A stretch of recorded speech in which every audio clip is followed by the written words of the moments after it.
तो क्या ये माना जाना चाहिए कि अगले विधानसभा चुनाव में विजय बैंसला भारतीय जनता पार्टी के लिए वोट मांगते हुए देखे जाएंगे पूरे राजस्थान भर में? देखो, एक बात आई, जी। इससे एक बात मेरे जहन में आती है हम्म।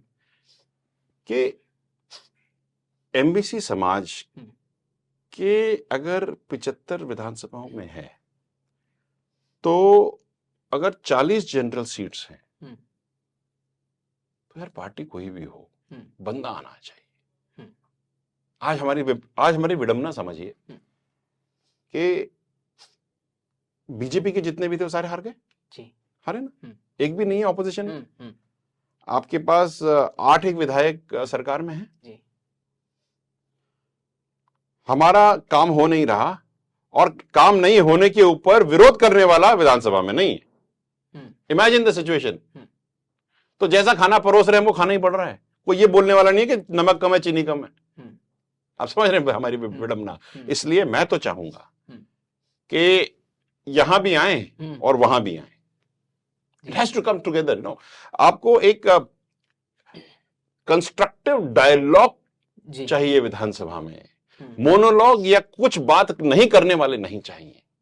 आपको वो लोग चाहिए जो आपकी बात भी रखें, आपकी भी बात रखें, खुद की भी रखें, समाज की भी रखें। समाज की बात आज तक किसने रखी? किसने? आप भी देखो, इट्स रियली सैड कि जब भी कोई बात होती है, मैं पिछले 5 साल से देख रहा हूं, 5 साल होने क्या रहे हैं अभी, कोई भी बात होती है ये एमएलए लोग चिट्ठी लिख देते। अरे भैया, चिट्ठी का क्या करें? और ये आज की नहीं है, ये 5 साल से मैंने कम से कम 3-4 बार एपिसोड, और फिर क्या भेड़चाल होती है। इसने लिख दी, उसने लिख दी, उसने लिख दी, उसने लिख दी। 152 चिट्ठियां गिनी थी मैंने आज से 2 साल पहले जी। एक मुद्दे को लेकर के। वो चिट्ठियां ही रह गई, मुद्दा कहां गया? तो मेरे को वो आदमी चाहिए विधानसभा में, और समाज को ये, मेरे को नहीं, समाज को ये चाहिए जो चिट्ठी ना लिखें, काम करें। ये चाहिए हमें। This is very important for us, very very important for us. आप गुजर मुख्यमंत्री की भी मांग करते हैं? हाँ, क्यों नहीं। 75 विधानसभाएं काबिज करते हो, एमबीसी का बंदा आ जाए, क्या फर्क पड़ रहा है? एमबीसी समाज जब आपके बहुत अलग मायने निकाले जाते हैं आपके उस बयान के। बोलिए, पूछिए, क्या मायने? लगातार सचिन पायलट सड़कों पर हैं। देखो, सचिन जी को भी बन जाना चाहिए तब तक। Should have happened bye now. But the point is, MBC समाज बहुत लंबा चौड़ा है साहब। आप धौलपुर बॉर्डर से लेकर के बाड़मेर बॉर्डर तक, धौलपुर बॉर्डर पर भी एक एमबीसी का सरपंच है, इंसिडेंटली आपको मैं बताऊं। और बाड़मेर वाले बॉर्डर, बक्सर, पता नहीं कोई नाम, बाकासर में भी जो पुराना जो था सरपंच, वो भी रेवारी था, और आज जो है वो भी रेवारी है।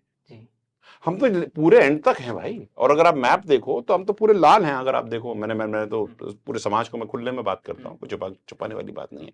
तो जब हम सब जगह हैं, विधानसभा में तो है ही नहीं। You are everywhere but you are nowhere. वो अंग्रेजी में कहा होता है ना, water water everywhere but not a drop to drink, and that is the problem. ये बात है। गुजर मुख्यमंत्री होना चाहिए। क्यों नहीं होना चाहिए? जब समाज के हो सकते तो हमारे क्यों नहीं होना चाहिए भाई? सचिन पायलट के पीछे लगातार लामबंद है इस मांग को लेकर गुजर समाज। हाँ, अच्छी बात है, होना चाहिए। अग्रेसिव है। हाँ, अच्छी बात है, होना चाहिए, क्या दिक्कत है? जी। कर्नल बैंसला से अंतिम दिनों में किस तरह की बातें होती थी? क्या कहा करते थे? क्या मनोदशा थी उनकी? जो मैं काम कर रहा हूँ आज, टीस उनके मन में जो बाकी रह गई हो, कोई ऐसी कसक जिसे वो पूरी नहीं कर पाए? राम प्यारी कलेक्टर नहीं बने उनके जीते जी। तो क्या विजय बैंसला उसे कलेक्टर बने? हम सब लग रहे हैं जी, हम सब लग रहे हैं, पूरा समाज लग रहा है कि राम प्यारी कलेक्टर बने फटाफट। ठीक है। और मतलब क्या बोले आपको, एक तो वो तो रही टीस। एक टीस ये रह गई कि हमारे विधानसभा में विधायक नहीं बन पाए पूरे ढंग से, जो उन्होंने एमबीसी समाज बलभूल हो रहा है वाली जो बात करी, वो अभी बची हुई है। तो हम दोनों चीजों पे काम, कर्नल साहब की हर मन की पीड़ा को हम पूरा कर रहे हैं। हाँ, कर्नल साहब की एक पीड़ा और थी कि वो कहते थे, और काफी लाजमी बात है, कि जो व्यक्ति आरक्षण का फायदा लेकर के आगे निकल आया, नौकरी लग गई उसकी, वो 365 दिन में से कम 30 दिन तो उन लोगों के लिए हाथ बढ़ा करके उठाए जो लोग अभी उठ नहीं पाए हैं। तो ये एक जरूरी चीज है और इस पे काम हो रहा है। अब लोगों ने आगे चल करके हाथ बढ़ाना शुरू किया है, तो I hope that things will become better, I really hope so. Colonel Bainsla Napoleon की जीवनी पढ़ा करते थे, विजय बैंसला किसकी जीवनी पढ़ते हैं? विजय बैंसला कर्नल साहब की जीवनी पढ़ते हैं साहब जी। मेरे तो आइडल भी कर्नल साहब हैं, पिता भी कर्नल साहब हैं, रास्ता दिखाने वाले भी कर्नल साहब हैं, सब कुछ ही मेरे तो पिताजी हैं। मैंने जिस व्यक्ति के हाथ को पकड़ के चलना सीखा। कभी मार खाई कर्नल साहब? ओह खूब। ऐसा कौन सा बेटा है जिसने मार नहीं खाई अपने बाप से, बताओ। और समय रहते पिट जाना बहुत जरूरी है। फौजी आदमी बड़ा स्ट्रिक्ट होता है। अरे बहुत पड़ा पड़ती थी, बहुत जोर से पीठ पे धप से। जी। तो ठीक है, अच्छी बात है। देखो हर एक को पढ़नी चाहिए। क्या है ना, समय पे पड़ जाती है ना तो बुढ़ापा ठीक निकलता है, और जिनको समय पे नहीं पड़ती ना उनको बड़ी देर बाद में पड़ती है, तब बुढ़ापे में पड़ती है। समझदार होने के बाद में कैसा व्यवहार रहा कर्नल साहब का बतौर पिता पुत्र? कुछ रोचक किस्से बताइए। बहुत बढ़िया इंसान थे भाई जी। कर्नल साहब को गीतों का बड़ा शौक था। कौन से गीत सुना? अरे सब सुनते थे। और जब हम ट्रैवल करते थे अपने स्कॉर्पियो में, तो मेरा और कर्नल साहब का गेम चलता था। जो पीएसओ वगैरह जितने भी हैं वो सब जानते हैं कि गाना लगा दिया यूट्यूब पे और सिस्टम पे बज रहा है गाड़ी में, चलती गाड़ी में, और हम पूछ रहे कर्नल साहब आप बताओ ये कौन गा रहा है। तो वो ऐसे सुनाते थे कि ये राजेश खन्ना बैठा है पेड़ पे, नीचे वहीदा रहमान लाल रंग की साड़ी में बैठी हुई है और ये सामने ये चल रहा है। मैंने कहा आपको याद कैसे है? वो तो याद तो मेरे को है, देखिए मैंने। तो अब आप, फिर हम पूछते थे आपने इतनी सारी देख ली, हमको तो बचपन में देखनी नहीं थी। But he had a fantastic memory. उनको ओल्ड सॉन्ग्स बड़े पसंद थे, लता मंगेशकर बहुत पसंद थी, बहुत ज्यादा। आपके मन्ना डे पसंद थे, पुराने गाने आंधी के, और आंधी के गाने बहुत पसंद थे। और he was a movie buff and he used to read a lot, so both the things, and he is an amazing person. वो रसिया गाते थे गाड़ी में जी। और ऐसे ऐसे रसिया जो मतलब हमने सुने ही नहीं कभी। और वो जब मीटिंग्स होती थी तो अपनी बात बहुत प्यार से रसिया के थ्रू कह देते। एक बार कहीं पर किसी एक मीटिंग में झगड़ा हो रहा था, कोई दो नेता अपने आप में ना टसल चल रही थी, तो उन्होंने माइक लेकर के ऐसी बात किया, वो माहौल बहुत टेंस्ड हो गया था। तो उन्होंने एक बात कही, बहुत बहुत मजेदार, कभी भी ध्यान, कि बाखड़ में लड़े बिजार रानी डोडी रीजो, कि बिजार लड़ रहे हैं भैया, साइड में हो जाओ, इनको लड़ लड़ के खत्म हो जाए तो फिर ठंड के चले जाएंगे। तो उनका तरीका अलग था और अपने मित्रों के साथ बहुत टाइम स्पेंड करते थे।